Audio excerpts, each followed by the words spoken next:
जय श्री सद्गुरु देवाय नमः। जय श्री गणपति देवाय नमः। ओम नमो भगवते वासुदेवाय। श्रीमद्भागवत महापुराण तृतीय स्कंद 20वां अध्याय। ब्रह्मा जी की रची हुई अनेक प्रकार की सृष्टि का वर्णन। शौनक जी कहते हैं, सूर्य जी पृथ्वी रूपाधार पाकर स्वयं भूमनु ने आगे होने वाली संतति को उत्पन्न करने के लिए किन किन उपायों का अवलंबन किया।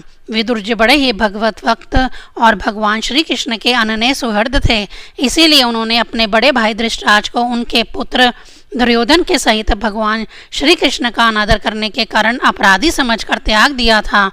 वे महर्षि द्युपायन के पुत्र थे और महिमा में उनसे किसी भी प्रकार कम नहीं थे तथा सब प्रकार भगवान श्री कृष्ण के आश्रित और कृष्ण भक्तों के अनुगामी थे। तीर्थ सेवन से उनका अंतःकरण और भी शुद्ध हो गया था। उन्होंने हरिद्वार में बैठे हुए तत्वज्ञानियों में शेष मैत्रेय जी के पास जाकर और क्या पूछा।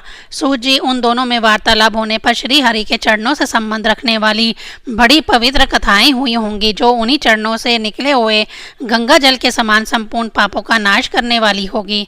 सूत जी, आपका मंगल हो। आप हमें भगवान की वे पवित्र कथाएं सुनाइए।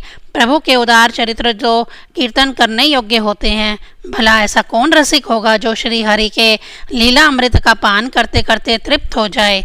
नैमिषारण्यवासी मुनियों के इस प्रकार पूछने पर उग्र श्रवासूत जी ने भगवान में चित्त लगाकर उनसे कहा, सुनिए। सूत जी ने कहा, मुनिगण, अपनी माया से वराह रूप धारण करने वाले श्री हरि के रसातल से पृथ्वी को निकालने और खेल में ही तिरस्कार पूर्वक हिरण्याक्ष को मार डालने की लीला सुनकर विदुर जी को बड़ा आनंद हुआ और उन्होंने मुनिवर मैत्रेय जी से कहा। विदुर जी ने कहा, ब्राह्मण, आप परोक्ष विषयों को भी जानने वाले हैं, अतः यह बतलाइए कि प्रजापतियों के पति श्री ब्रह्मा जी ने मरीच आदि प्रजापतियों को उत्पन्न करके फिर सृष्टि को बढ़ाने के लिए क्या किया। मरीच आदि मुनीश्वरों ने और स्वयं भूमनु ने भी ब्रह्मा जी की आज्ञा से किस प्रकार प्रजा की वृद्धि की। क्या उन्होंने इस जगत को पत्नियों के सहयोग से उत्पन्न किया था या अपने अपने कार्य में स्वतंत्र रहकर, अथवा सब ने एक साथ मिलकर इस जगत की रचना की। श्री मैत्रेय जी ने कहा, विदुर जी, जिसकी गति को जानना अत्यंत कठिन है, उस जीवों के प्रारब्ध, प्रकृति के नियंता पुरुष और काल, इन तीनों हेतुओं से तथा भगवान की सन्निधि से त्रिगुणमय प्राकृतिक में शोभ होने पर उससे महतत्व उत्पन्न हुआ। देव की प्रेरणा से रज प्रधान महतत्व से वैकारिता यानी सात्विक, रजस और तामस तीन प्रकार का अहंकार उत्पन्न हुआ। उसने आकाश आदि पांच तत्वों के अनेक वर्ग प्रकट किए। वह सब अलग अलग रहकर भूतों के कार्य रूप ब्रह्मांड की रचना नहीं कर सकते थे, इसीलिए उन्होंने भगवान की शक्ति से परस्पर संगठित होकर एक सुवर्ण वर्ण अंड की रचना की। वह अंड चेतना शून्य अवस्था में 1000 वर्षों से भी अधिक समय तक कारण उपलब्धि से जल में पड़ा रहा। फिर उसमें श्री भगवान ने प्रवेश किया। उसमें अधिष्ठापित होने पर उनकी नाभि से सहज सूर्य के समान अत्यंत दीप्तिमान एक कमल प्रकट हुआ, जो संपूर्ण जीव समुदाय का आश्रय था। उसी से स्वयं ब्रह्मा जी का भी आविर्भाव हुआ है। जब ब्रह्मांड के गर्भ रूप जल में शयन करने वाले श्री नारायण देव ने ब्रह्मा जी के अंतःकरण में प्रवेश किया, तब वे पूर्व कल्पों में अपने ही द्वारा निश्चित की हुई नाम रूपमय व्यवस्था के अनुसार लोकों की रचना करने लगे। सबसे पहले उन्होंने अपनी छाया से त्रिमिश्र, अंधमिश्र, तम मोह और महामोह ये 5 प्रकार की अविद्या उत्पन्न की। ब्रह्मा जी को अपना वह तमोमय शरीर अच्छा नहीं लगा, अतः उन्होंने उसे त्याग दिया। तब उस जिससे भूख प्यास की उत्पत्ति होती है, ऐसे रात्रि रूप उस शरीर को उसी से उत्पन्न हुए यक्ष और राक्षसों ने ग्रहण कर लिया। उस समय भूख प्यास से अभिभूत होकर वे ब्रह्मा जी को खाने को दौड़ पड़े और कहने लगे, इसे खा जाओ, इसकी रक्षा मत करो, क्योंकि वे भूखे प्यास से व्याकुल हो रहे थे। ब्रह्मा जी ने घबराकर उनसे कहा, अरे यक्ष राक्षसों, तुम मेरी संतान हो, इसलिए मुझे भक्षण मत करो, मेरी रक्षा करो। उनमें से जिन्होंने कहा खा जाओ वे यक्ष हुए और जिन्होंने कहा रक्षा मत करो वे राक्षस कहलाए। फिर ब्रह्मा जी ने सात्विक प्रभा से दीप्तिमान होकर मुख्य मुख्य देवताओं की रचना की। उन्होंने क्रीड़ा करते हुए ब्रह्मा जी के त्यागने पर उनका वह दिन रूप प्रकाशमान शरीर ग्रहण कर लिया। इसके पश्चात ब्रह्मा जी ने अपने जगन देश से काम आसक्त असुरों को उत्पन्न किया। वे अत्यंत काम लोलुप होने के कारण उत्पन्न होते ही मैथुन के लिए ब्रह्मा जी की ओर चले। यह देखकर पहले तो वे हंसे, किंतु फिर उन निर्लज्जों असुरों को अपने पीछे लगा देख भयभीत और क्रोधित होकर बड़े जोर से भागे। तब उन्होंने भक्तों पर कृपा करने के लिए उनकी भावना के अनुसार दर्शन देने वाले शरणागत वत्सल वरदायक श्री हरि के पास जाकर कहा, परमात्मा मेरी रक्षा कीजिए, मैंने तो आपकी ही आज्ञा से प्रजा उत्पन्न की है। मेरी रक्षा कीजिए, मैंने तो आपकी ही आज्ञा से प्रजा उत्पन्न की थी, किंतु यह तो पाप में प्रवृत्त होकर मुझको ही तंग करने चली है। नाथ, एकमात्र आप ही दुखी जीवों का दुख दूर करने वाले हैं, और जो आपकी शरण में नहीं आते उन्हें दुख देने वाले भी एकमात्र आप ही हैं। तो प्रभु तब प्रत्यक्षवत सबके हृदय की जानने वाले हैं। उन्होंने ब्रह्मा जी की आतुरता देखकर कहा, तुम अपने इस काम कुलुषित शरीर को त्याग दो। भगवान के यूं कहते ही उन्होंने वह शरीर भी छोड़ दिया। ब्रह्मा जी का छोड़ा हुआ वह शरीर एक सुंदरी स्त्री संध्या देवी के रूप में परिणित हो गया। उसके चरण कमलों के पाजेब झंकृत हो रहे थे, उसकी आंखें मतवाली हो रही थी और कमर करघनी की लड़ों से सुशोभित सजीली साड़ी से ढकी हुई थी। उसके उभरे हुए स्तन इस प्रकार एक दूसरे से सटे हुए थे कि उनके बीच में कोई अंतर ही नहीं रह गया था। उसकी नासिका और दंतावली बड़ी ही सुगढ़ थी तथा वह मधुर मधुर मुस्काती हुए असुरों की ओर हाव भाव पूर्ण दृष्टि से देख रही थी।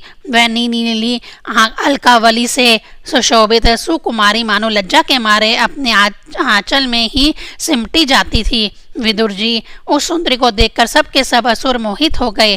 अहो, इसका कैसा विचित्र रूप, कैसा अलौकिक धैर्य और कैसी नई अवस्था है। देखो, हम काम पीड़ितों के बीच में यह कैसी बेपरवाही विचर रही है।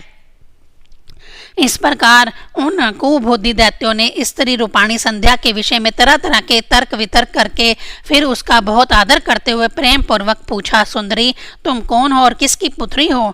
भामनी, यहाँ तुम्हारे आने का क्या प्रयोजन है? तुम अपने अनूप रूप का यह बेमोल सौदा दिखाकर हम अभागों को क्यों तरसा रही हो? अबले तुम कोई भी क्यों ना हो, हमें तुम्हारा दर्शन हुआ, यह बड़े सौभाग्य की बात है। तुम अपनी गेंद उछाल उछाल कर तो हमें दर्शकों के मन को मथे डालती हो। सुंदरी, जब तुम उछलती हुई गेंद पर अपनी हथेली की थपकी मारती हो तब तुम्हारा चरण कमल एक जगह नहीं ठहरता। तुम्हारा कटी प्रदेश स्थूल सनुष के भार से थक सा जाता है और तुम्हारी निर्मल दृष्टि से वह थकावट झलकने लगती है। अहो, तुम्हारा केशपाश कैसा सुंदर है। इस प्रकार स्त्री रूप से प्रकट हुई उस सायाकालिनी संध्या ने उन्हें अत्यंत कामासक्त कर दिया और उन मूढ़ों ने उसे कोई रमणीय रतन समझकर ग्रहण कर लिया। तदनंतर ब्रह्मा जी ने गंभीर भाव से हंसकर अपनी कांतिमय मूर्ति से, जो अपने सौंदर्य का मानो आप ही आस्वादन करती थी, गंधर्व और अप्सराओं को उत्पन्न किया। उन्होंने ज्योत्सना यानी चंद्रिका रूप अपने उस कांति में प्रिय शरीर को त्याग दिया। उसी को विश्वासु आदि गंधर्वों ने प्रसन्नता पूर्वक ग्रहण किया। इसके पश्चात भगवान ब्रह्मा ने अपनी तंद्रा से भूत पिशाच उत्पन्न किए। उन्हें दिगंबर यानी वस्त्रहीन और बाल बिखेरे देख उन्होंने आंखें मूंद ली। ब्रह्मा जी के त्यागे हुए उस झम्भाई रूप शरीर को भूत पिशाचों ने ग्रहण किया। इसी को निद्रा भी कहते हैं, जिससे जीवों की इंद्रियों में शिथिलता आती देखी जाती है। यदि कोई मनुष्य झूठे मुंह सो जाता है तो उस पर भूत पिशाच आदि आक्रमण करते हैं, उसी को उन्माद कहते हैं। फिर भगवान ब्रह्मा ने भावना की मैं तेजोमय हूँ और अपने अदृश्य रूप से संध्यागण एवं पितृगण को उत्पन्न किया। पितरों ने अपनी उत्पत्ति के स्थान उस अदृश्य शरीर को ग्रहण कर लिया। इसी को लक्ष्य में रखकर पंडित जन श्राद्ध आदि के द्वारा पितर और सांध्यगणों को क्रमशः का वे यानी पिंड और हव्य अर्पण करते हैं। अपनी तरोधान शक्ति से ब्रह्मा जी ने सिद्ध और विद्याधरों की सृष्टि की और उन्हें अपना वह अंतर्धान नामक अद्भुत शरीर दिया।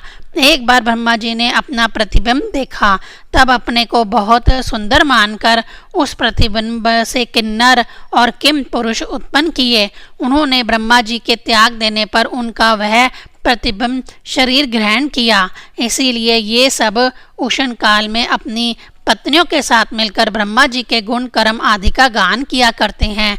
एक बार ब्रह्मा जी सृष्टि की वृद्धि न होने के कारण बहुत चिंतित होकर हाथ पैर आदि अवयवों को फैलाकर लेट गए और फिर क्रोधवश उस भोगमय शरीर को त्याग दिया। उससे जो बाल झड़ कर गिरे वे अही हुए तथा उसके हाथ पैर सिकोड़ कर चलने से क्रूर स्वभाव सर्प और नाग हुए, जिनका शरीर फंड रूप से कंधे के पास बहुत फैला होता है। एक बार ब्रह्मा जी ने अपने को कृतकृत्य सा अनुभव किया। उस समय अंत में उन्होंने अपने मन से मनुओं की सृष्टि की। यह सब प्रजा की वृद्धि करने वाले हैं। मनस्वी ब्रह्मा जी ने उनके लिए अपना पुरुषाकार शरीर त्याग दिया। मनुओं को देखकर उनसे पहले उत्पन्न हुए देवता गंधर्वादी ब्रह्मा जी की स्तुति करने लगे। वे बोले, विश्वकर्ता ब्रह्मा जी, आपकी यह मुनियों की सृष्टि बहुत ही सुंदर है। इसमें अग्निहोत्र आदि सभी कर्म प्रतिष्ठित हैं। इसकी सहायता से हम भी अपना अन्न यानी हव्य भाग ग्रहण कर सकेंगे। फिर आदि ऋषि ब्रह्मा जी ने इंद्रिय संयम पूर्वक तप विद्या योग और समाधि से संपन्न हो अपनी प्रिय संतान ऋषिगण की रचना की और उनमें से प्रत्येक को अपने समाधि योग ऐश्वर्य तप विद्या और वैराग्य में शरीर का अंश दिया। 20वां अध्याय संपूर्ण। ओम नमो भगवते वासुदेवाय।